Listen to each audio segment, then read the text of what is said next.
Kia ora tātou, and welcome, ladies and gentlemen, to Auckland Conversations for tonight.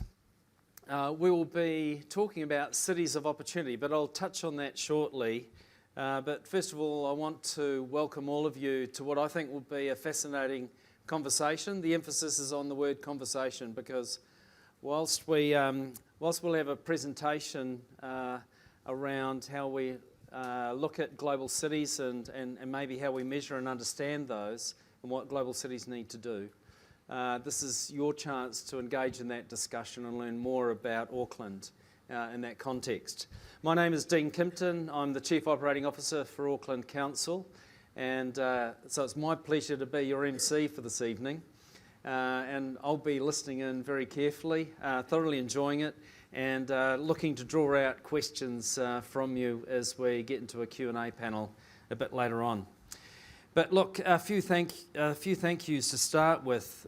Tonight's sponsor is PwC, and I want to thank them for the leadership that they've shown globally in the way that they think about cities and what they're adding into that conversation, and certainly for us in Auckland tonight. And to that end, they bring with them two of their leaders in this space. We've got Hazem, Galal, and Egon. Egon. Haas. That was it. There was a small stumble there. I found it. He was challenging me to say it in Dutch, and I can't. And I won't even try. I contemplated there for a small moment. But it wouldn't work, not at all. But Egon, well, I'm sure will do that for you now that I've done it, talk to it. But look, thank you to the both of you for joining us in New Zealand and sharing your insights. And also thank you to David Walker and Craig Grice for their leadership in the New Zealand context and helping make this happen. And Craig will talk a bit later on. I also want to acknowledge our sponsors, in particular Rosine and Jib. And you'll also see on the slides program supporters over the course of these conversations. And it's important we acknowledge them, including Brookfields, Boffa-Miskell, Architectural Designers NZ, MR Cagney, New Zealand Institute of Architects, New Zealand Planning Institute, and the New Zealand Green Business Council. Right, into the content then. So look, just a bit of a setting.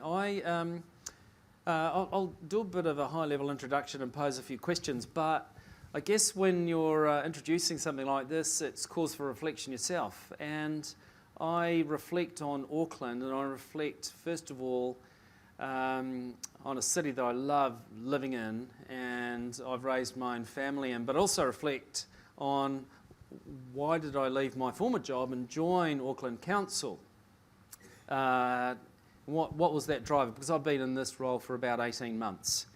At a personal level, I can't think of a better decision for all the amazing reasons that Auckland, I think, is a great city. But I see Auckland as a great city. I think it's a great city for us to raise our own kids in. I think it's a wonderful city to live in.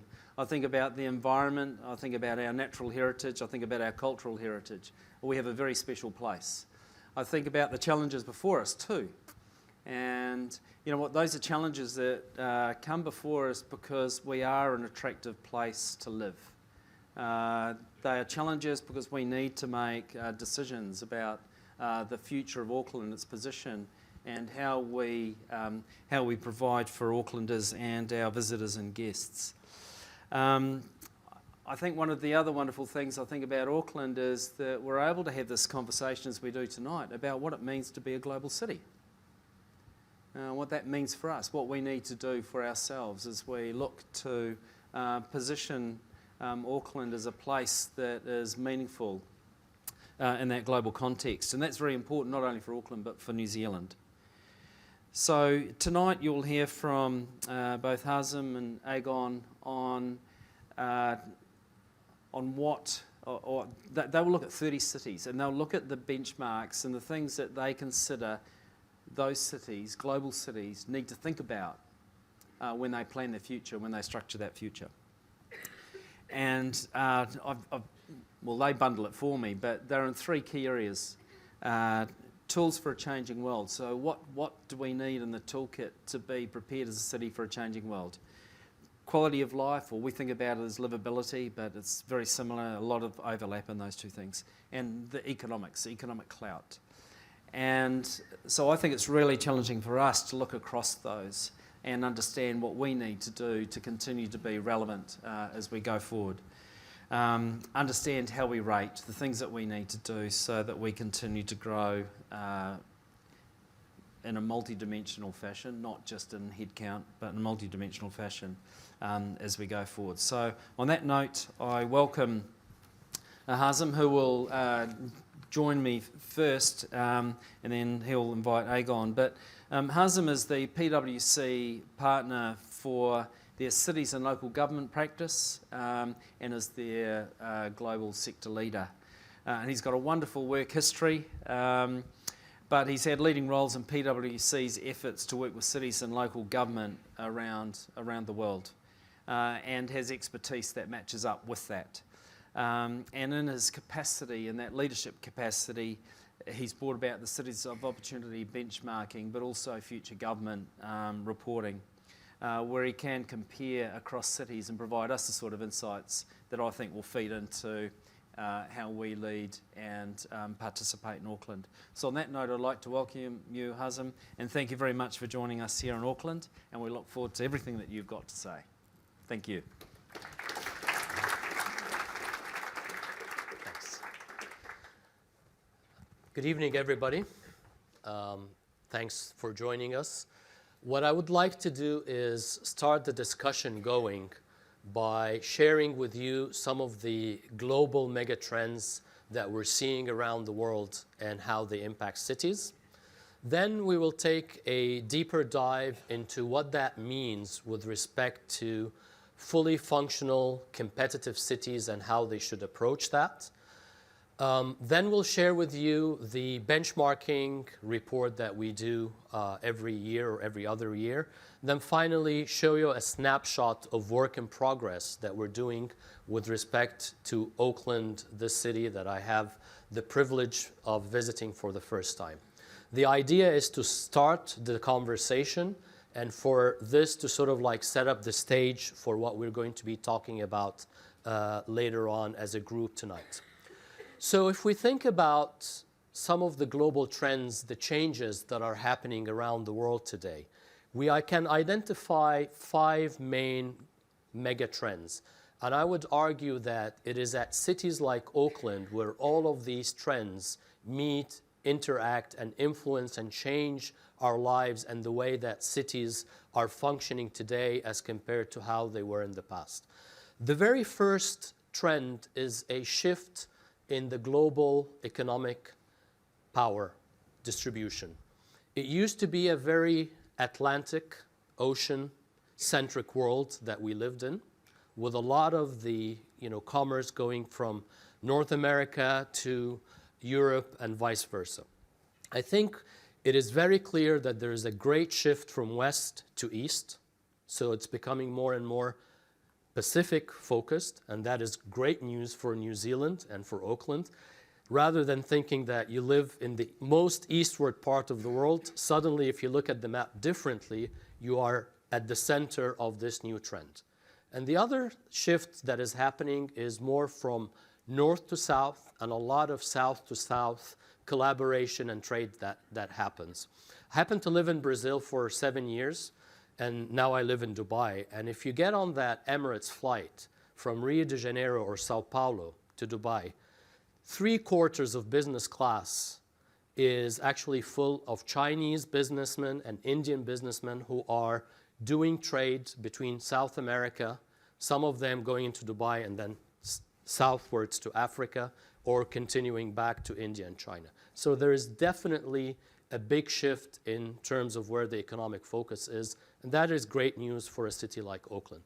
And it becomes even more important how to position yourself in the middle of this shift. The other mega trend is the demographic shifts, and it manifests itself in different ways that impact how cities deliver services, what are their needs and the requirements of their citizens. In some parts of the world, that means more of an aging population with all the potential that this sometimes brings in terms of what we call the silver potential, how to make sure that you extend your workforce and their engagement well into their retirement years. But it also poses challenges in terms of what type of services, healthcare, home care that you provide. In Singapore, it is very common right now in a lot of their housing projects that they actually create units where there's a smaller unit where the elderly person can live, still maintaining their privacy and independence, but right next to it and connected to it is a family home where their son and daughter can live with their lives, and even putting sensors so that if the movement of that elderly person is reduced, some alarm bells go somewhere and alert the people that there might be a potential problem. In other parts of the world, 50% of the populations are less than 25 years old. And that means creating jobs, that means providing services as a city in different platforms, on iPhones. You know, when you see a lot of the younger generation, they don't really want to interact face-to-face in a kiosk. They'd rather do it all through their handheld device or whatever. And even how you sort of like reach out and consult with your citizens, it all becomes about going digital and going native and reaching out to them in ways that you didn't have to do as a city before. The third trend is an obvious one, which is the rapid urbanization, the movement from rural areas to urban centers around the world. You've all heard the statistics, 2/3 of humanity living in cities, the rate of urbanization in China, and when countries like China start getting into the high rates, for example, that are experienced in South America of 80–90% of the total population living in cities, that puts a lot of stress on infrastructure, and it also creates very different dynamics in terms of that migration from rural areas to urban areas. So urbanization is real, we're living it, and it has to be dealt with in different ways that we thought about in terms of what does the best model to configure a city. Do you want to have urban sprawl, you know, where cityscapes get bigger and bigger, or do you want to have like self-sufficient, compact communities where people live, work, and play within a specific radius and you reduce mobility patterns? The fourth important trend is the increase of natural disasters due to climate change and resource scarcity. And I've lived in the Bay Area for many years on the fault line, so I'm used to earthquakes. But you also can experience this. I spent my second day here in my trip to New Zealand in Christchurch and saw firsthand, how can you sort of like be completely devastated as a city if you're not preparing yourself to some of these natural and sometimes man-made disasters. And it's no surprise that the Pope a few days ago convened a group of mayors and governors from around the world to put that issue on the table, because this is a very important year for many different reasons. It is not being perceived that we're dealing with some of these issues well at the national level. So I think it's very important to take this down to the local government and the city level in a way that really guarantees action where it most matters, the people who will get impacted with some of these changes. And then finally, last but not least, technology. Enabling things to be done differently, providing predictive analytics. It is very common to see command and control fusion centers in cities where not only are you reacting to an event, but you're predicting when it rains with that frequency during this time of the year, with these type of mobility patterns, this is the type of congestion that it can lead to. I happened to be in Rio de Janeiro during a time where the test event for the World Cup was taking place. And there were some demonstrations in the city that were happening. And I was sitting there with the executive leadership team of the city in their command and control center, where they had to make real-life decisions in terms of how far outside of the stadium did they actually set the security perimeter, because they had to balance between the mobility of the city and the security of the event. And with all sorts of simulations, you can really make those informed decisions in a real-time basis. Other things that are starting to happen is how to take all of these available points of data and to try to predict human behavior. So if you're a tourist destination, and this is work that's happening, for example, right now in Dubai, how do you triangulate data coming to you from mobile phones, immigration, hotel records, credit card data, and start understanding that, when the English visit Dubai, they like to spend their mornings at the beach, their afternoons in the shopping malls, and their evenings in pubs. And you start tailoring your service offering and positioning as a destination either to change some of this behavior to maximize the spend or to further promote your city so that you're maximizing the dollar spend of each tourist that comes to you. So what does that mean for a city or a city manager in terms of some of the challenges that this imposes? I think we have a lot of representatives here who are, ordinary citizens like myself when I wear my citizen hat, and we're becoming very demanding. The minimum level, it's not only about having access to the service and the service being available or not. We want the service to be absolute top quality, affordable, and available 24/7, anytime, anywhere we like to access that service. And the ceiling of expectation is definitely much higher, and it's going to continue to get higher.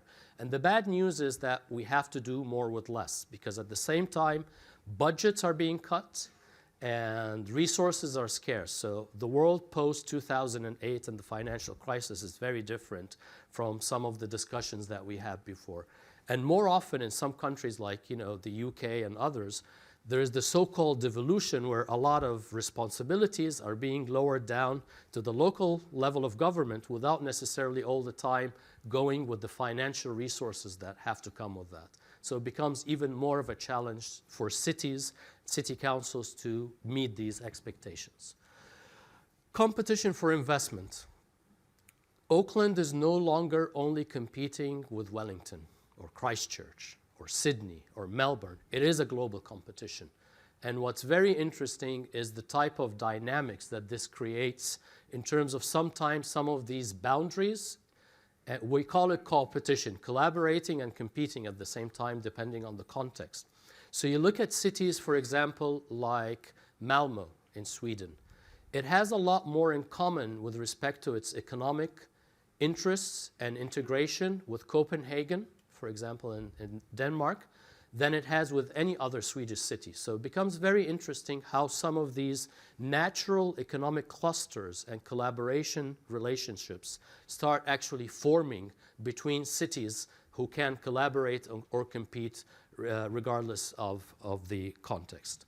And these blurring boundaries also can take you virtually where you might have as a city, as I came to know today, meeting with the executive team from Auckland and then the mayor, a lot of collaboration with cities around the world, like Los Angeles, for example, like Singapore, where you're sharing lessons learned so that you don't have to reinvent the wheel every time.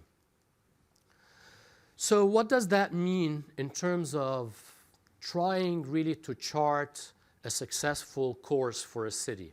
We would argue that the starting point is always a very well clear and articulated vision. Where do you want to go? What is the vocation of the city? What does it want to be known for? What are the assets or the positive strength that it can build on? And that is really the starting point, is that strategic ambition.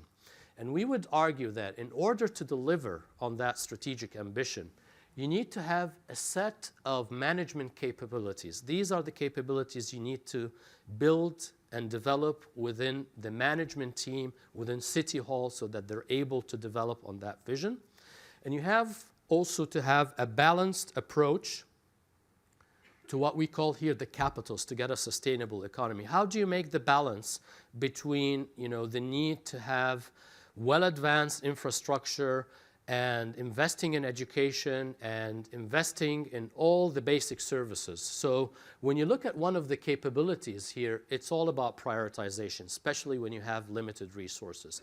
And there is no magic formula. There is an approach, there is a framework, but each city will choose where to invest the most so that it can actually match what its strategic ambition is, right?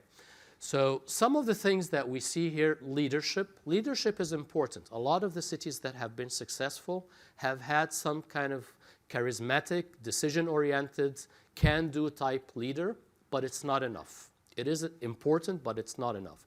If you're unable to manage your programs and initiatives to implement projects or raise the funding for these initiatives and manage the risk and be able to learn from others and all of these other enabling capabilities, a strategic vision and a charismatic leader will not take you very far as a city.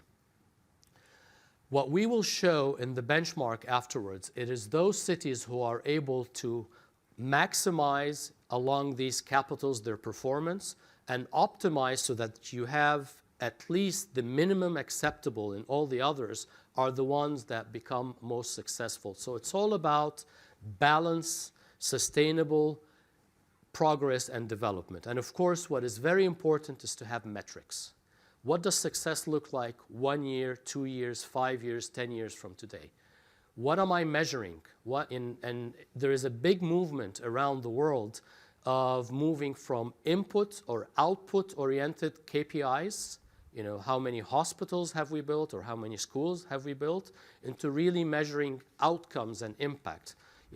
How are my students performing in PISA and what is the entrepreneurship rate? How many new companies am I creating because my education system and the ecosystem for entrepreneurship is functioning well?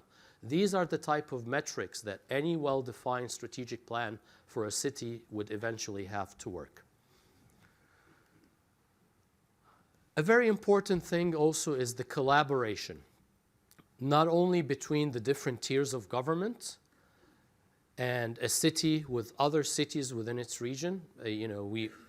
Auckland and the metropolitan region is passing through a very interesting time and a very exciting moment where you've combined 7 separate cities into one metropolitan area with a unified governance structure. That is very helpful and it's very important to streamline decision making.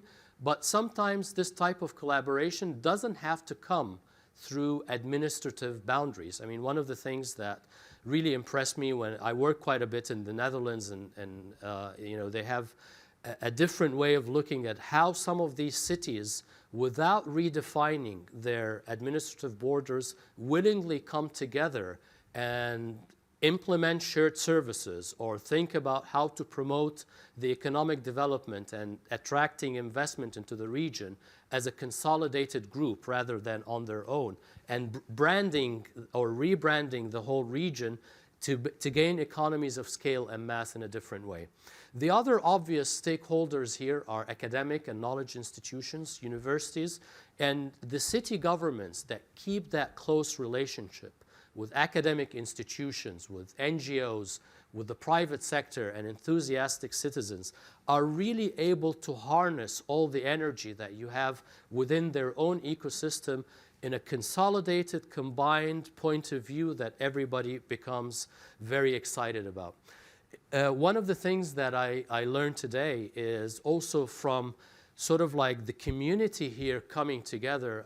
I got to learn that there are 19, and forgive me if I get the number wrong, 19 Maori tribes that are represented in the main area here.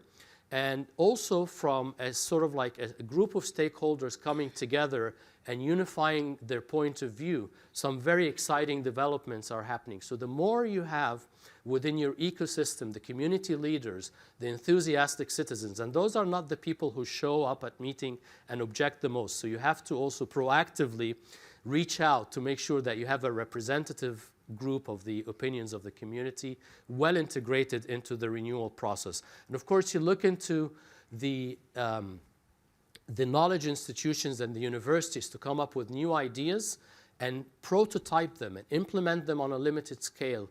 Test them, see if those new services make sense, those new ideas will succeed in one part of the city, and then you can take them on a bigger scale. So very important what we call that pentahelix of collaboration between all the different stakeholders.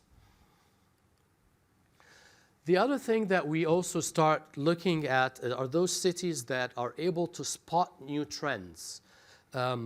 Oftentimes, when we think about economic development, we think about it, or we used to think about it in a very sectoral way. So this city is focused on manufacturing, or this community is focused on agribusiness, or this city has a logistics play, or a pharmaceuticals, or what have you. The interesting trend that we're seeing around the world is the convergence of some of these sectors and the emergence of new, what we call issue-based clusters or industries, so that you're no longer thinking about agribusiness and logistics independently. You're thinking about a food security play that also involves, some part of, processing and manufacturing, and getting them all together, coupled with R&D, that might be the new offering and what you're known for as a region. You're no longer thinking about tourism and healthcare separately. You're thinking about the well-being, sort of like issue-based cluster as your offering. So all of these sort of like new trends, the in-between space and the opportunities, are really what is going to define the next set of leading cities around the world that will take advantage of these trends, complement their own capabilities with other cities around them or other rural areas around them, and become sort of like the hubs for innovation. So let's talk about the report or the benchmark. I'll give you first some background information. We've already done 6 editions of this report. We're currently working on the 7th edition. And what we do every year or every other year is take a group of 25 to 30 cities where we try to balance several criteria that I will get to, and then try to think about how they perform along variables or indicators that reflect that holistic framework that I mentioned to you. So we've got 59 variables organized in 10 indicator categories. But the whole point, and I've had this discussion with so many mayors, deputy mayors, it's not about getting fixated on the numbers. The numbers are important because they provide a baseline. It is about how you have performed as a city, as a trend, but most importantly, what are the policies and the projects and the decisions behind those areas where you're doing well as a city, and what are the potential interventions that you're thinking about to address some of your development need or weaknesses. So that is really the whole thrust of the report, and why it serves as a very good engagement tool with many cities around the world. This is how we actually group the 10 areas: tools for changing the world. We've got intellectual capital, innovation, technological readiness, the city as a gateway. With respect to the economics part, we've got economic clout, and I'll get into more details about the variables and the indicators that come under each one of these. Ease of doing business, how easy it is for somebody to come into your city and open a new business, how flexible are the labor laws, all of these things are very important, and the cost. And we start sort of like playing a little bit with some of these things. So as the methodology evolves, I think in the latest edition, we used the cost of buying an iPhone. It used to be like the Big Mac index. No, we said it's more about, the cost of buying an iPhone 5 at the time as a normalizing factor. And of course, we have the cost of business occupancy and all of these things. And you have quality of life, health, safety, security, the basic needs in a Maslow hierarchy for city, if you will, transportation and infrastructure, sustainability and the natural environment, and demographics and livability. So again, trying to take a very balanced approach to sustainable development, because it's not about just putting in more concrete and infrastructure in your city, but how do you develop an attractive infrastructure and connectivity in your city while maintaining all of these other important elements that reflect on the quality of life in your city. I'm not going to go through all these variables in detail, but the interesting thing is when you're talking about intellectual capital and innovation, there are what we call sometimes lead variables, or variables that would predict how a city would do in the future. And I remember in some of the discussions that I've had with the Deputy Mayor of Stockholm, at that year, and you'll see the results in 2012, Stockholm was the leading city around the world in intellectual capital and innovation. But if you looked at this specific variable, which is the math and science skills attainment, how well were their PISA scores. And the students in K to 12, how well were they performing in math and science, which is for me a variable that predicts innovation in 5 to 10 years. They were like in the middle of the pack. And that was a very interesting discussion to have with her, because sometimes, as it is the case, for example, here in New Zealand, education is not a city portfolio element. It's a national portfolio element.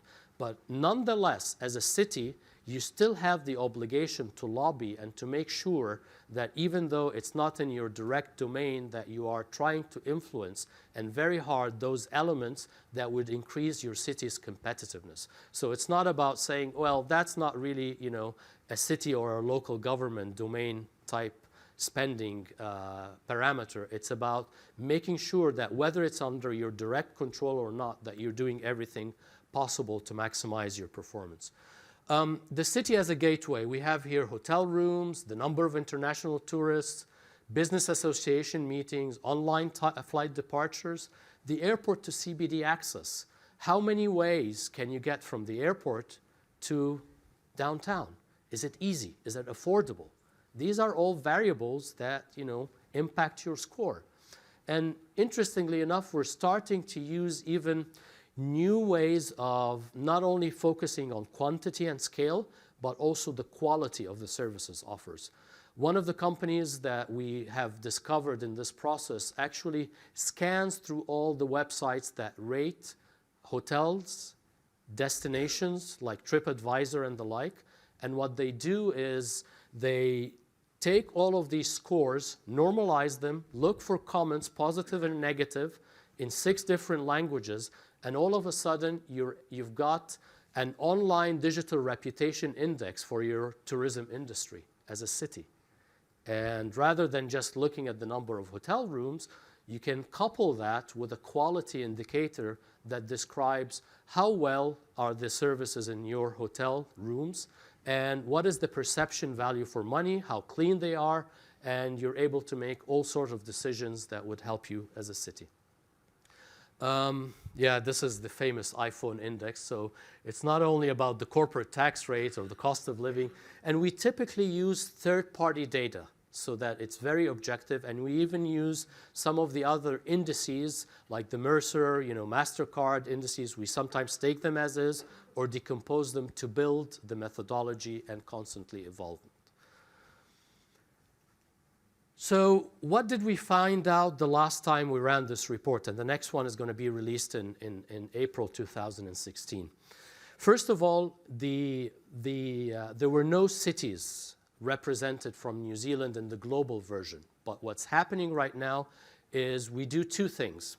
One of them is we do flash sort of like in-depth studies for cities that are not in the report. So we did that for Amsterdam, and we're currently doing this for Auckland, and we'll share with you later on some of the preliminary results that are coming through in another study that we're doing for the Asia Pacific cities. So we have both in-depth focused reports on cities or spin-offs that look at a specific geographic region. So we had also one for African cities. We had another one for Scandinavian cities, because from Scandinavia, the only city that was represented was Stockholm. So we did another one that looked at all the other Scandinavian capitals and compared themselves to each other. So that's kind of like one of the criteria we seek to have, is that these have to be centers of commerce, culture, and finance. That's one of the criteria. But we also want to keep a good balance between developed OECD-type economies and developing cities represented, so that we can really see, remember, with all the urbanization, it is not necessarily happening here in Auckland or in London. Yes, their population is growing, but it's happening more in China, in Brazil, in India, and in Africa. So part of what we do is we try to keep that balance. And then we want to have, you know, a democratically distributed geography so that we have representatives from all the continents. What did we find the last time? Here, the larger the number, the higher your performance. So here, we had 30 cities. London was number 30. Relatively speaking, it ranked at the top of that specific group for that specific year, followed by New York. Singapore was in the third place, and I remember being in Singapore after we announced these results, and I was interviewed on Channel News Asia, and it was a very interesting discussion with the presenter of the program, because there were two main questions. What did we do right to get us higher up in the rankings? And we explained all sorts of the policies. We've been working with the Prime Minister's office for some time on some of these policies.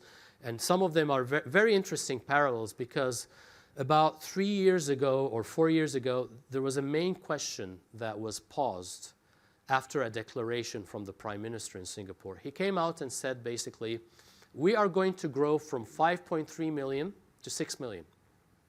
In many other countries around the world, especially the bigger ones, that is just a statistical rounding error.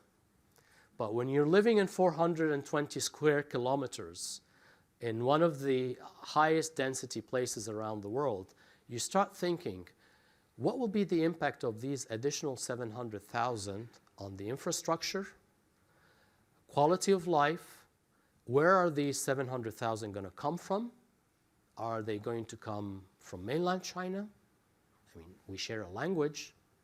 But would this add the type of knowledge, high value added workers that we want to have to add to the economy? Because it was all about economic growth, but sustainable economic growth.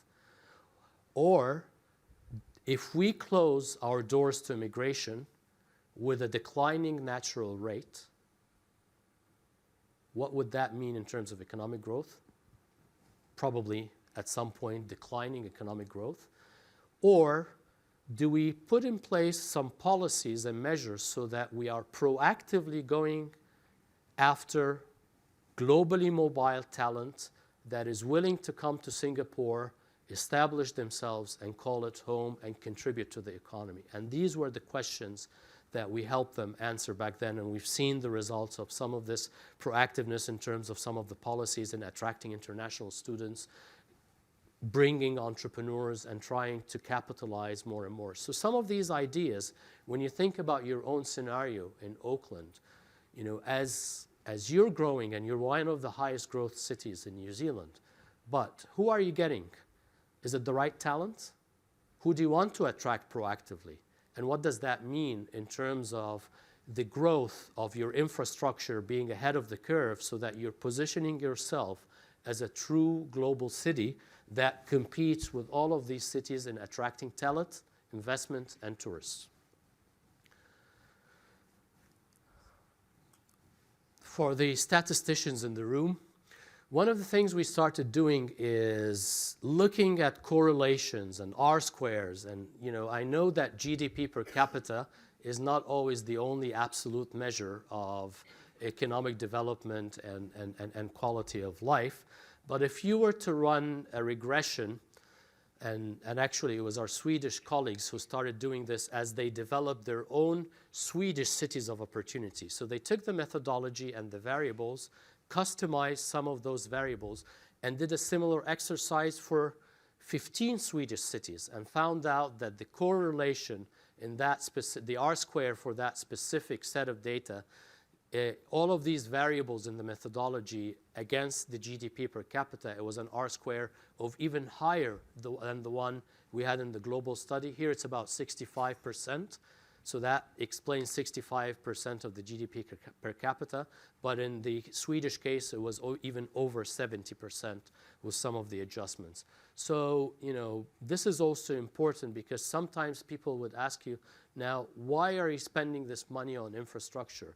Or why are you, spending this money on building, a new cluster? Or it all adds up into higher economic growth and a better GDP per capita. Of course, you have to start looking at some of the other things about the equality of that distribution. And one of the sub-indicators we have in there is the Gini coefficient, which measures the discrepancy between those who are making the most money in the society and those who are making the lowest, who have the lowest income. And to the extent that that discrepancy is bigger, that impacts you negatively in some of your scores in the social part.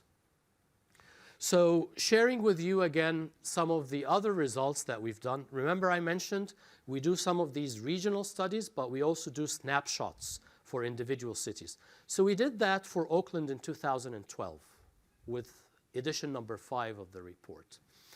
And at that time, if you recall, I said Stockholm was the leading city, number 1. That is an area where you look here at the lowest performance that Auckland had. It was the city as a gateway. Now remember, this was measuring some things like access from the airport to CBD. So there were some scale-related elements in terms of the number of international passengers, number of tourists. So that was a variable where, Auckland didn't perform very well.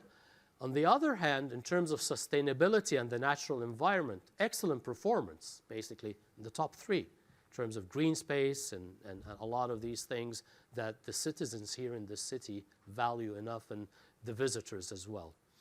Other areas, and some of these are impacted a little bit by scale, like, have economic clout, for example. One of the sub-indicators is the number of Fortune 500 companies that are based in your city. And if there are none, that is one variable where a city would score less. Yeah. Another one is linked to foreign direct investment. How much foreign direct investment is coming into the city? And if you're not able to position yourself and tell your story as a city, you're not actively promoting yourself out there to the potential investors. So that's another area that back in 2012 did not fare very well. So back then, the strength that we saw in Auckland were health, safety, and security. Ease of doing business, very, very advanced, very welcoming, but not everybody out there knows about this, and the sustainability and the natural environment. The weaknesses back then were transportation and infrastructure, economic clout, and the city as a gateway, as I mentioned. And what we will do next is we'll share with you some of the work in progress that we're doing with a refresh of this benchmarking in terms of how does it look like in 2015. We won't be covering it for all of these because this is still work in progress, but more importantly, as an input to the discussion afterwards, what does that mean for the city in terms of what to do next and how to position itself? All right? So, Egon, as it's properly pronounced in Dutch, I'll pass this on to you. Thank you. So, indeed, my name is Egon de Haas. When I started working with PwC in an international role, I thanked my parents. And not in a good way, I thanked them because they gave me the soft G in my name, which people find very hard to pronounce. The joke for people coming into the Netherlands is, if you can pronounce Scheveningen in the way I do it, then you speak fluently Dutch. But most people coming in cannot do that. So again, I thank my parents for putting that G into my name. But that was the joke. Well, welcome. Thank you all for joining us. And I think by now you've heard what is happening around the world, and for some that is far away, for others that is closer by. But it's all about, so what is in it for us? What is happening in Auckland? What does all of this mean for us? So what I would like to do is take you through a few elements of this research that we've done. The full research will be published towards the end of the summer, so between end of summer, end of the year, and which is end of winter, your time. I'm thinking Northern Hemisphere here. And really taking you through those areas where we believe Auckland needs to pay attention. Auckland has area for improvement. As Hazem already mentioned, there are some areas like in the space of sustainability, quality of living, that Auckland is performing really well. Others, which I'll get to, where you could really step up a notch And not just government, but all the stakeholders in the city can work together to step up a notch and really improve there. So Hazem just showed you that list. And for those who paid really close attention, you saw that Stockholm was mentioned as number 1 overall, but they didn't show as number 1 in each of the indicators.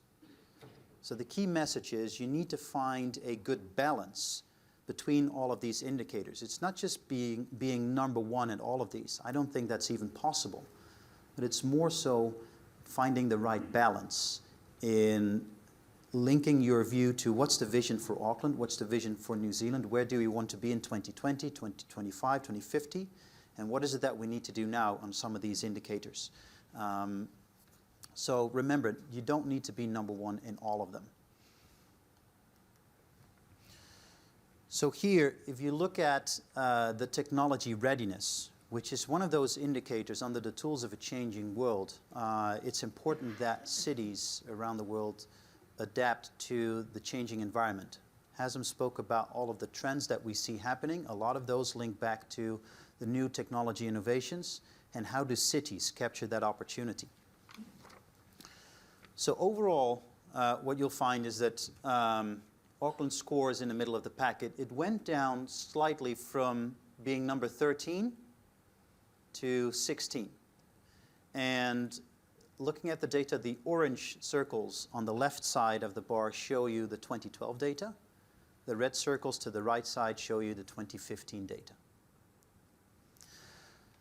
So it's relatively on par, but if you look at some of the details, that's where it becomes interesting, and that's where you'll find areas where the city can improve on. One of those areas is the broadband quality score of broadband. You see that the national broadband project that was rolled out has really improved the quality of broadband and has given a good infrastructure and a layer on which you can start developing these technological solutions. And the digital economy score, where you see that Auckland is scoring relatively high against the other cities in this ranking, actually tells you how well government, businesses, and consumers are using that broadband, are using that technology baseline for providing government services, for delivering goods to customers, to consumers, and how consumers are then using those opportunities to engage with businesses and with government. Also in schools, you see that there has been a drop from the 8th to the 14th position with having accessibility of broadband and fiber into schools. You see that Auckland has stayed on par in this position, but others have improved. So if you stand still in a ranking like this, you'll find that if other cities just slightly adapt their programs and improve, they'll jump ahead of you. And that's what has happened with Auckland. But still, examples here would be from Amsterdam, the city where I'm from, is you see that they do not just provide the internet into schools, but they're using iPads as well. My nephew 2 years ago got an iPad, and all of his school books are on the iPad. All of his work is on the iPad. So they're really utilizing that technology. One of the other examples here where Auckland moved up is really around software development and multimedia companies. You see that there's really an increase, again, on utilizing that capacity. So here, what needs to be done is a continuous improvement of the infrastructure, but also continuous utilization of what you have. So it's not just about government putting this in place, but it's about all of the stakeholders here in the room and others utilizing what has been developed. So moving on, if you look at the quality of life, in general terms, I think most of you will know from experience, and the rest of the world knows from all of these rankings, is that quality of life is really high compared to some of these other cities. It was third in 2012, and it stayed on par. So you've continued to be a place where people want to live, a place where people want to work, and a place where people want to feel safe and enjoy their lives. If you then look at an issue that really stands out and the same goes for a lot of European countries, is the working age population. Hazem already spoke of the silver potential, and some indicators are showing that here in New Zealand, in general terms, the silver potential is used very well. So the aged working population is used to the full extent, as where in some other places, like in the Netherlands where I'm from, you find that they're trying to put policies in place to get the elderly to work more and more, but they find it very tricky to make that happen. So that silver potential is one element that is playing out really well, but at one point that silver potential also runs out, because there is a gap in between that huge top that you see and then the shrinking levels below. And that's really going to put some pressure on Auckland and on New Zealand in general. So if you look at cultural vibrancy, it's not just about looking at how a city is positioned in 1 year, but it's looking at the 2 years. And what you'll find here is Auckland went from the 14th position down to 21st. It's not so much that the cultural offering has declined, but you see there that other cities have started to improve. Amsterdam, for one, who was added into this report compared to 2012, they have done a full refurbishment of all of their museums. So the Anne Frank House, the Rijksmuseum, all of those were improved, and they've launched them year by year. A new museum was reopened. And working in Amsterdam, you could really see that every year more tourists were coming into the city because they wanted to see the museums. There's a question there, yeah.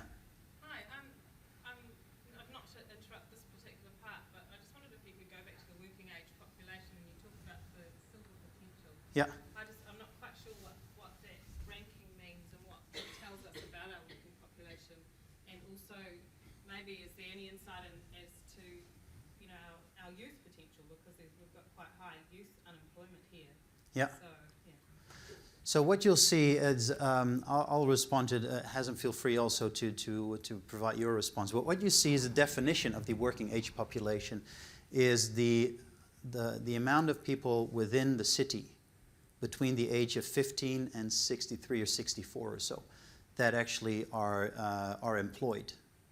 So this does not necessarily take into account that silver potential, because what you see is that silver potential is something that is not yet measured in some of these indicators. And it should be done more in a better way, but it's not at this point. So what you see in this indicator is the amount of people between the age of that 64, 63 and the 15-year-olds, percentage-wise to the entire population.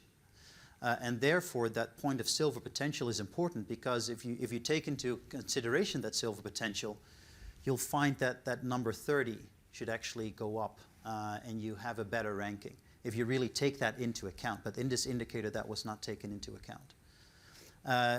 The unemployment here is, if you take Europe, for example, you find that the youth unemployment is huge.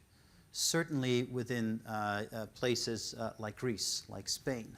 And it's really a key challenge, and it's a really hard one where it's not just an easy fix, but it takes long-term policies that you need to put in place to be able to really figure that one out. I am not too familiar with all of these policies here, so I wouldn't be able to comment on that in detail, but it's really about, do you have a long-term plan in place to deal with this? And in Europe, they're just trying to figure it out, but it's very difficult. And very often, they're not calculated into the working age population, because there's almost like a mirror workforce, where you have people that do not even sign up for unemployment. They just move to other countries, because you see from Spain, for instance, the younger population, the older population, they're moving to Latin America to start working there, because there simply are no jobs in Spain. So that's taking that into consideration. That silver potential is where you really start seeing the utilization of that and increasing your productivity. But it's a tricky area, and there's not just one solution that I've seen anywhere around the world where they easily deal with this factor. It's a long-term process. But maybe Hazem, you have. Sure. Just quickly, I mean, here what we're talking about is the potential that a city has. So whereas, the unemployment part, that is taken into the social capital parts and the indicators. It is part, the higher the unemployment, that negatively impacts you. Where here, part of the pitch to an investor, and even sometimes getting that, everybody knows that sort of like cities that have a higher younger population in universities tend to have more dynamic and a buzz around them. So here that's indicating that potential to some extent as compared to the actual unemployment which comes into the social part of the indicators. Yeah. Does that provide a good answer to your question, or at least directionally? Yeah, I suppose it was about, just because you said that we utilised our silver potential a bit, so I suppose I sort of... The best compared to others, I would have to say it that way. Yeah. Better than others, that's what I would say. Not necessarily that it's to the full extent. And it kind of like raises a challenge to us as we keep adjusting the methodology as we go along, because it's much easier, honestly speaking, to find in statistics what is the exact number of the population that is between 16 and 63, but it's not always available to start looking beyond 63, what percentage of that population is actively involved, and then you define what constitutes, where is the cutoff point? Is it working 1 day a week, 5 days a week, so that you are constantly adjusting the methodology to reflect some of these adjustment factors? So if you then go from working age population to traffic congestion, I think that's something where Auckland scores relatively high compared to others. If I look at Amsterdam, the report that we recently did was really a key issue to them. And recently we were in London at a meeting where the Director for Mobility of Amsterdam announced that they are going to give way to cyclists and pedestrians over cars. And what that means is that there's going to be more space in the city for cyclists and for pedestrians. And they're trying to get cars out of the city center. Businessmen were not so happy with that because they thought people that come in by car, they bring in the money. They're the ones that are shopping, and they load their trucks with all of the stuff that they buy. So the city council did a research, and they looked at this in detail, and they actually found out that people that come into the city by bike spend more money in the bars, in the restaurants, but also in the shops, as well as the pedestrians, and not so much the people that come in by car. So that whole argument of businesses saying we need to have people coming in by car, that wasn't the case. So what they now said was, I find that very brave, is to say, okay, we're going to stop these cars from coming into the city. We're going to move some of these car roads or car lanes into pedestrian lanes and into cyclist lanes, and really to get the city more greener, more livable, and also to have people have more fun while they're there. And for business, that means spending more money. So that's an issue that you're not yet seeing here to an extent, but if you start looking at the transportation infrastructure, I think as the city grows and as your infrastructure starts aging, you need to make sure that you continue to maintain that to the level that you can continue to have an influx of the cars, of the bikes, and people moving around. So as positive as I was around the congestion, if you look at the public transport system, it's rated below par, I would say. If you look at other cities, the quality of the public transport is scored relatively higher. And even there, you've seen a marginal drop from 2012 to 2015. If you look at the costs of public transport, and the iPhone index comes into play here, because if you have a high purchasing power, then the cost of public transport doesn't really matter. If you can spend a high amount of money on this transport, then you don't mind. But if tourists are coming in and they have to pay for a ticket to come in, and they know that it's actually expensive to travel by public transport, then their decision at one point, there's a cutoff where they say it's just too expensive to come into town. So that's an issue that you need to take into consideration. Housing, I think there it's not just the cost of housing, because a lot of you may have looked at this indicator and see, okay, Auckland is up number 1, but the house prices, if you want to sell it, it's fine if they're high, but if you want to buy one, not so much fun. But it's not just about the price, it's about the quality, it's about the availability, and it's about how easily you can actually get into a decent living space. We spoke about Stockholm earlier. If you look at Stockholm, they have a real issue with getting people into social housing. The university is booming, but by getting so many students in, you'll find that the house prices are extremely high in increasing. So you need to find that balance. I mentioned before, it's not just about scoring 1 on all of these. You need to find that balance. So I think by having housing that high is really good. It also supports the quality of living factor. But there is a tipping point where this could actually start working against you. So if we move on from this one to economics, if you look at the quality of living, if you look at the tools for a changing world, it all comes down to, are we still economically viable? I continue to make comparisons to the Netherlands, where Amsterdam is a strong economic growth area, but you see other places in the Netherlands where the younger workforce is really moving out, either globally or they're moving towards Amsterdam. And you see that that where you used to have a strong economic thriving region, back in the 50s and the 60s, with mining still being very active, you had the north and the south being very strong economically, but now there's no jobs there, so everyone is moving to the big city, the whole urbanization trend. You don't only see that in the emerging countries, but you also see it in the developed world, where you get ghost towns. We can all think about the ghost towns with the gold rush that the US had, where these towns were built up, gold diggers came in. After a few years, the gold was gone and everyone was gone, and you still have those towns there. Certainly in the Netherlands, but potentially in other places, you start to find those ghost towns. So here, what you need to do is look at the economics and how can we continue to use that economic power, the workforce power, to grow economically. The rate of GDP growth has been very strong across New Zealand, and that is also reflected upon Auckland. It's not necessarily due to all of the policies that Auckland or New Zealand has put in place, but also strongly because the rest of the world has gone through a crisis. It's a good thing that you've been relatively neutral to that and that you've continued to grow. But looking at the baseline of what you have available, your workforce, the work-age population, the ability to attract FDI, can you continue to keep up on that pace of economic growth? I don't think any of the countries will achieve the growth rates that China is achieving, but can you keep up with 2, 3, 4% growth? Do you have that baseline in place?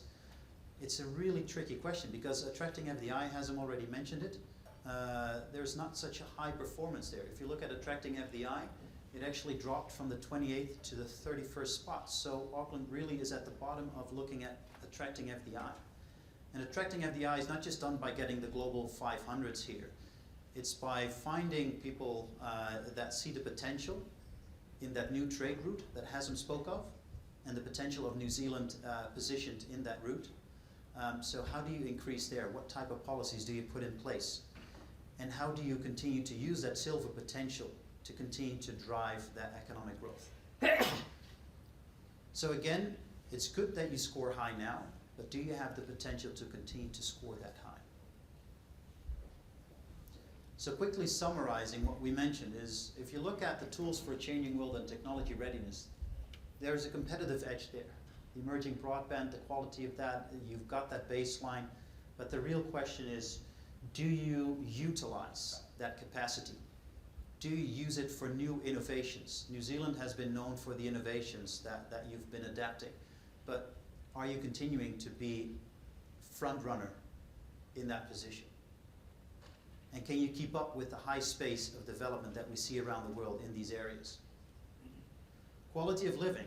We've seen that it's very high, the quality of living is really good, cultural vibrance compared to others is dropping, but still it's relatively good. But with the aging population and with the cost of the transport and with the potential increase of congestion, are we going the right direction, up, or are we going down? That's the tricky part.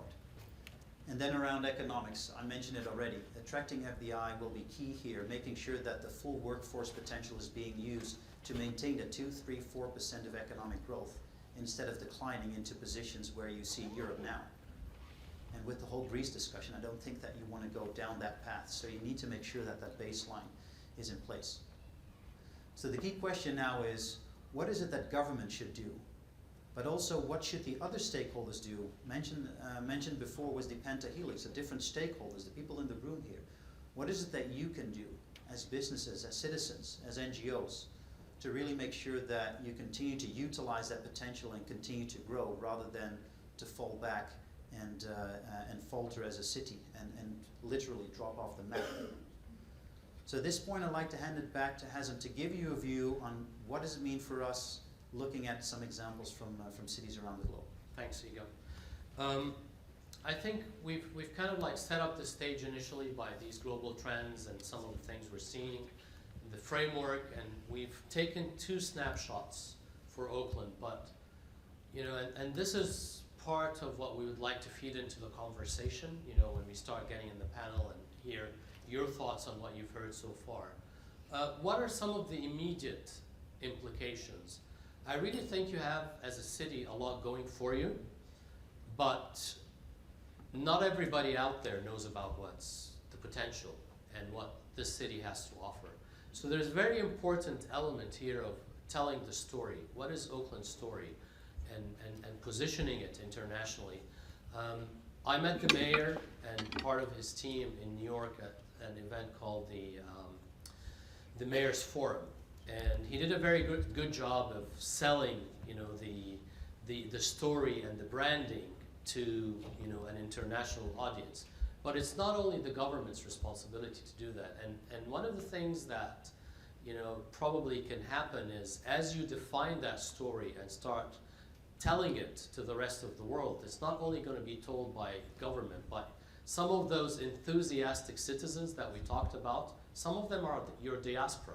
You know, the new people from Auckland, from New Zealand who are living abroad, telling, you know, people in their respective cities where they are of how it is easy to conduct business, how the infrastructure that maybe today is not at its best is improving, how the city is open for business to attract these different investors, tourists, talent to the city, and most importantly, how to keep this as a livable city. So not sacrificing what makes the city, its DNA of livability, of green space, of its attractive style of living.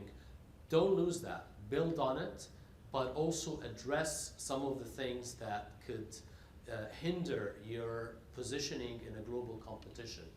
Another important thing is how do you sort of like start looking at some of these lead indicators that we talked about and monitoring your performance and making sure that you're keeping your eye on what are the new economic clusters that really lend themselves to yourself. And think about some of these transformational projects.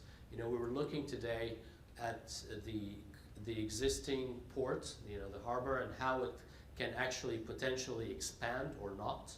Now, you know, the experience from Rotterdam is instead of actually expanding the existing harbor or port, they actually relocated it to the outside of the city. It's prime real estate value. What does that mean in terms of adding a new part to the city that becomes very vibrant as a waterfront and some of these things? So these are all sort of like new ideas that have to be not only discussed by the city council or the government, but also by the private sector and by the enthusiastic citizens, so that you can definitely build on your strength and continue to address some of the, I mean, when I was in Wellington, people would complain so much about, you know, the congestion in Auckland and how everything is far compared. But maybe in a New Zealand context, you're perceived this way, but it's still, for me at least, from the one day that I've been here, you know, I can't complain about the traffic here after having experienced Sao Paulo and some of the other places, you know. So I think it is important, as I said before, when you look at these rankings and numbers, to go beyond the numbers and the rankings and to really start digging hard into what are the policies, the projects that we need to be embarking on to make things happen and transform, and really to position yourself as a global city. Finally, to conclude, and all consultants love these 2x2 matrices, you know.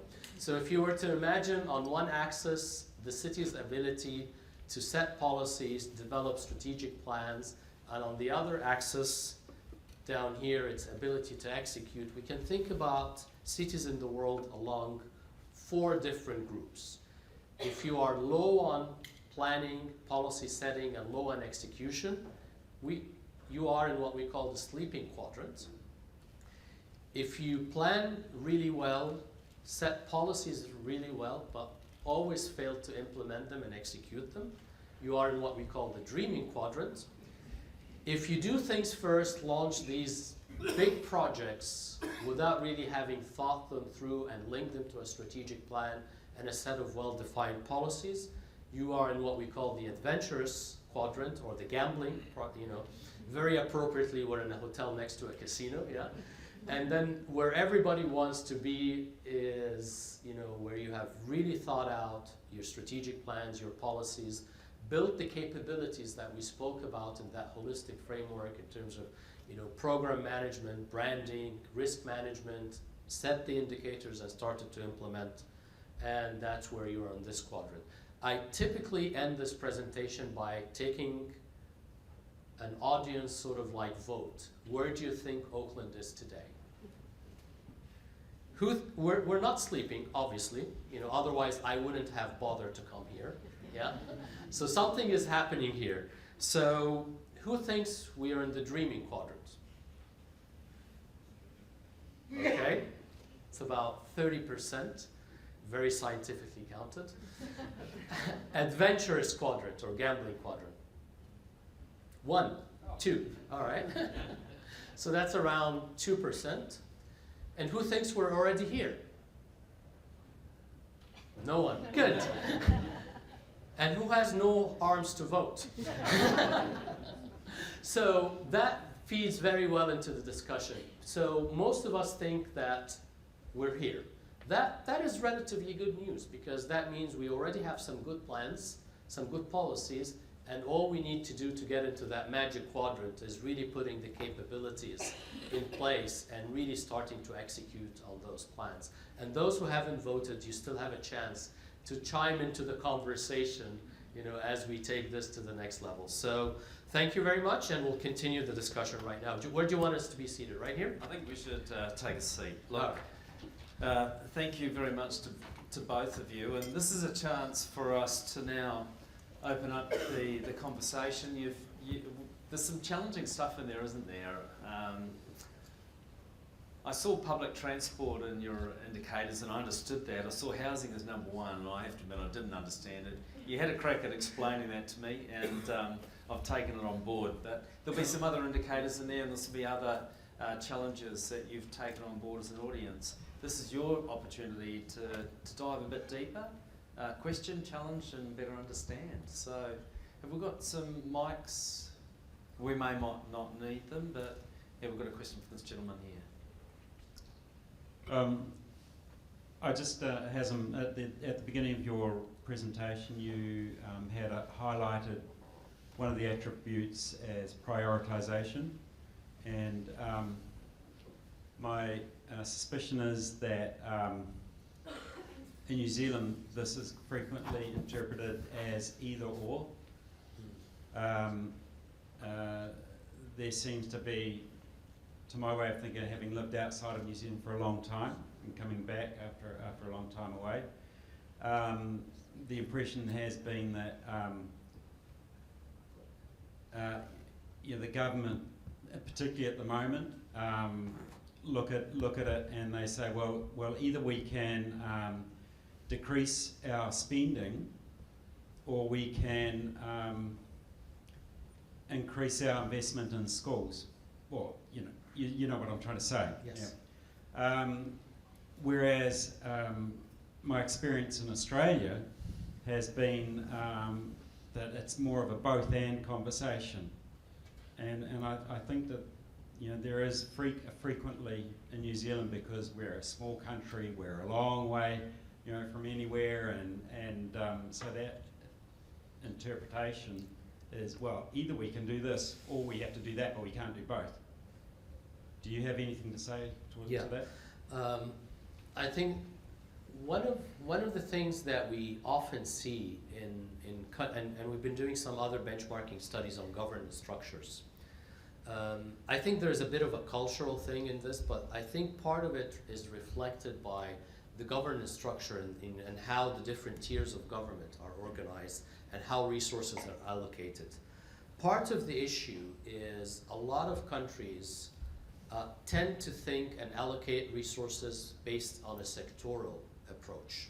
So you have a national budget for education, or a national budget for health, and other national budgets for other parts of the budget, that you start allocating each one of them independent to each.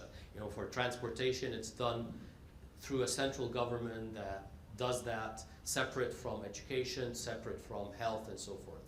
And to the extent that you have a system or a way of thinking or mechanisms that eventually brings all of these together at the regional or at the city, or at the city level, eventually, you are not able to prioritize and make those trade-off decisions, because you've inherited a lot of these allocations from the national level based on a sectoral approach. So it's very exciting, and maybe the main difference between Australia and New Zealand, from a governance structure point of view at least, is that the middle tier in Australia is very strong, whether it's Victoria, New South Wales, and that's where a lot of that prioritization happens, much closer to the end user than it would probably happen in Wellington, if I may say. So that is a function, and that's why it's very exciting when you start having a metropolitan region like Auckland come together, because all of a sudden you are strengthening in an indirect way that middle tier here, and you start making some of those prioritization decisions much closer to the end user of the service. So it doesn't become an either or, it becomes, where should I really, in that integrated, holistic way, maximize my performance, but not necessarily foregoing my performance in other areas and optimizing it in all the other areas. So that would be my own personal interpretation, with the wisdom of having been in New Zealand for 4 days. Any more questions out there? Please. Is there a danger in your index that you aggregate so much up that you lose sight of the strengths that a city has and must play on? Yeah, great question. It's always a trade-off, and I've been involved in an ISO process to standardize city indicators around the world and standardizing how you measure smart infrastructure. And the tendency there is to keep adding and throwing out more and more variables, getting more and more granular. So it's always, every time we sit, and to plan the next year's report and revisit the methodology, there are two questions that we spend most of our time thinking about. Which cities to add or drop from the report? And the second question is, how many additional variables should we introduce, making sure that we get into a level of insight and granularity that would actually help policymakers decompose some of these performance metrics and linking them into policies, as compared to ending up with a generic group of variables that don't really tell them anything. So that is sort of like the balancing act from a methodological point of view that we also struggle with.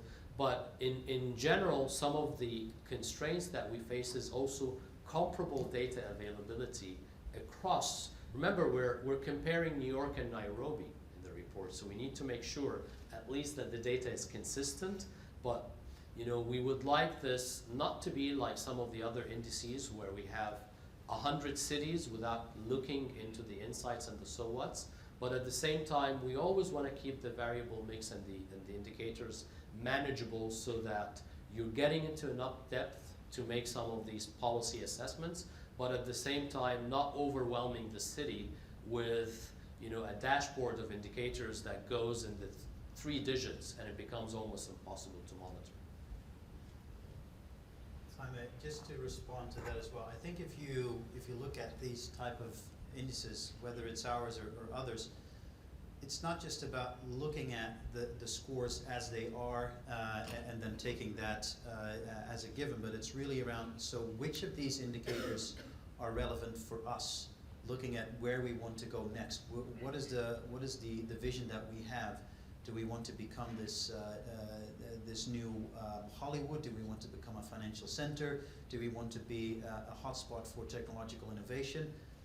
If that's your direction, then look at those key indicators that are the underlying factors for achieving that. So it's not just looking at the whole bunch, but it's looking at the selection thereof and saying, this is important for us. These are the ones that we should focus on. The others, yes, they should be at least at a par level, and they should be at a decent service provision. But then you look at those where you really see those can make the difference for us, and those are the ones that we're going to focus on improving. So it's not just looking at the whole set, it's looking at a subset of it which is relevant to you. Please. Kia ora again. Relating to the indicators, I've got a couple of questions. I'll try to limit them. The first one is around quality of living, and especially the environmental aspect of that. To me, it's quite narrow in its scope, and there's no mention of biodiversity or that kind of thing. And there's plenty of evidence in our particular area, at least, that 80 to 90%, if not more, of our population rates it as extremely important. So that, to me, is really important to include in an environmental indicator. And I know that there's economic models that can appreciate biodiversity, and especially sort of in this current time where our planet is heading and all of that sort of thing. So that's the first one. And there was another one.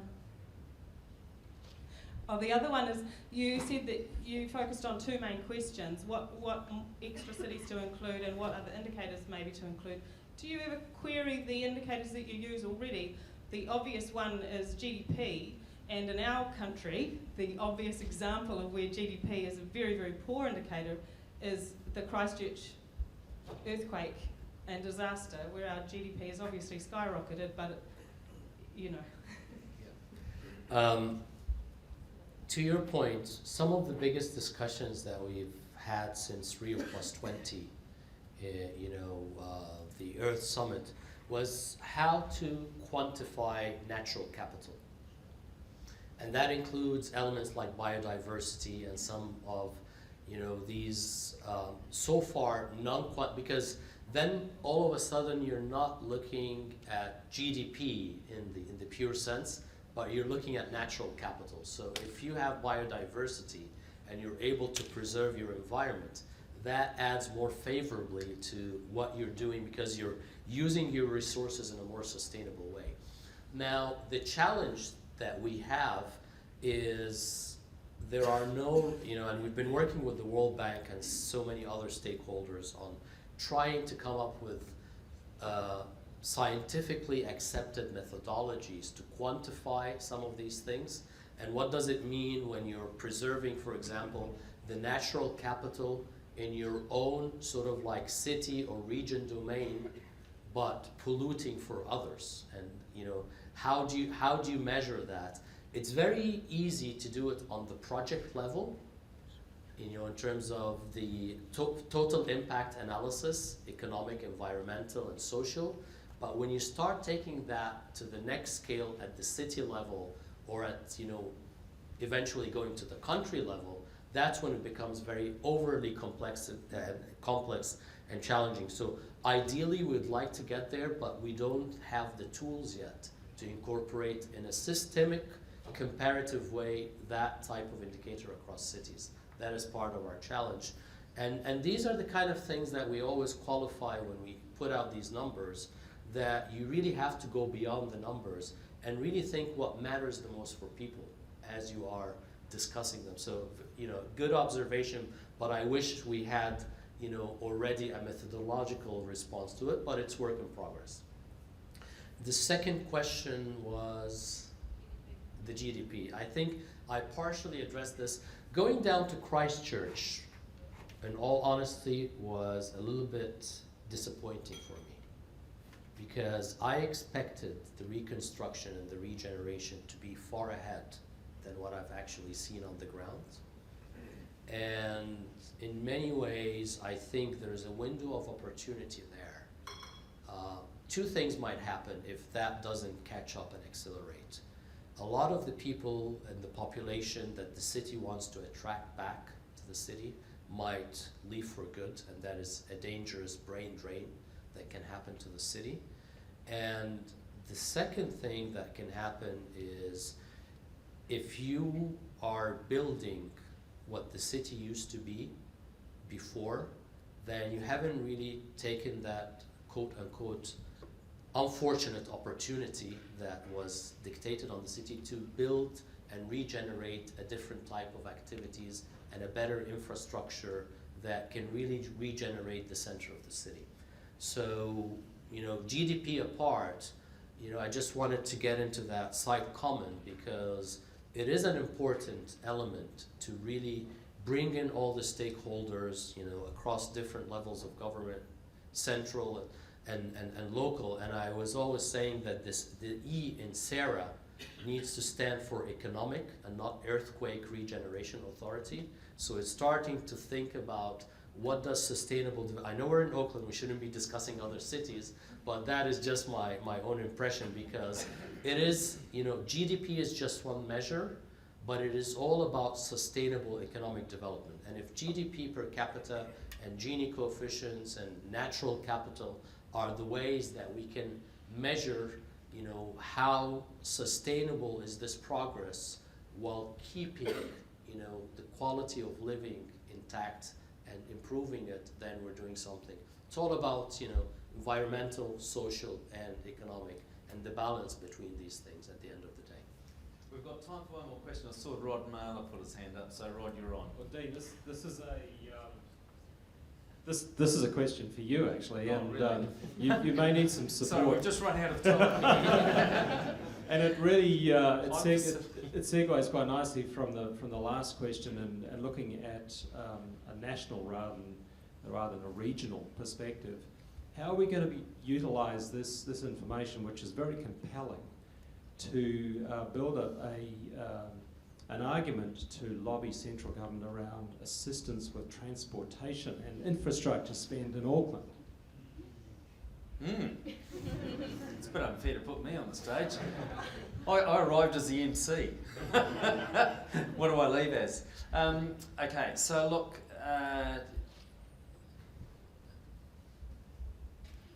a few thoughts in no particular order, but first of all, I think one of the, irrespective of the politics of Auckland, the fact is that we are now having strategic conversations around what Auckland needs at different levels, multiple levels, including transport. And if we go back 10 years, we could never have that conversation. So we're now in a position where, through our own regional land transport plan, in partnership with NZTA, where we can actually step up to the plate and have a conversation with central government around what transport solutions for Auckland look like, whether that's the seaport, whether it's rail, public transport, or road related. And you're seeing that, and that will play out in terms of the transport accord or the transport alignment work that we're going to do.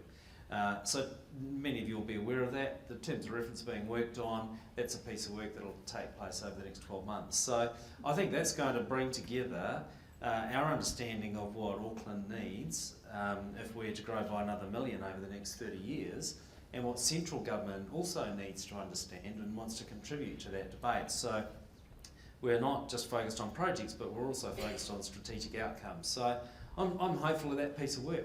We have to do that. We have to get alignment, because you see play out the gap, but I think the overlap is actually significant.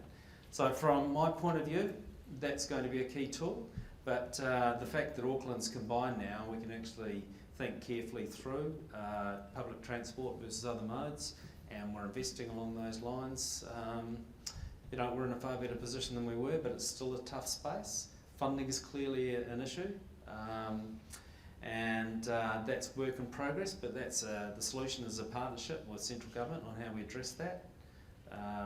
It can't all be funded by a transport levy, and it can't all be funded by user pays. There's going to be some significant capital investment. So challenging space for us, a lot of work in progress, but until we get good alignment between ourselves and central government, I think it'll always be one of those bumpy spaces. So that's work over the next 12 months, watch this space. A few thoughts on that matter. So on that note, I also get to ask Craig if you could make a few closing comments. Thank you very much, Craig. Right, thank you. A couple of quick snippets about our two guest speakers, because it's always fun to get some insight. So firstly, Egon is a closet Kiwi, and I know it's not obvious, but it turns out that Egon used to travel to South Africa quite regularly and attended a rugby match over there and wore an all-black jersey, I'm told, which may not have gone down that well in South Africa. So well done, so well done. We might quiz you later on the rules of the game, which some of us find more and more difficult to follow, particularly the rolling maul.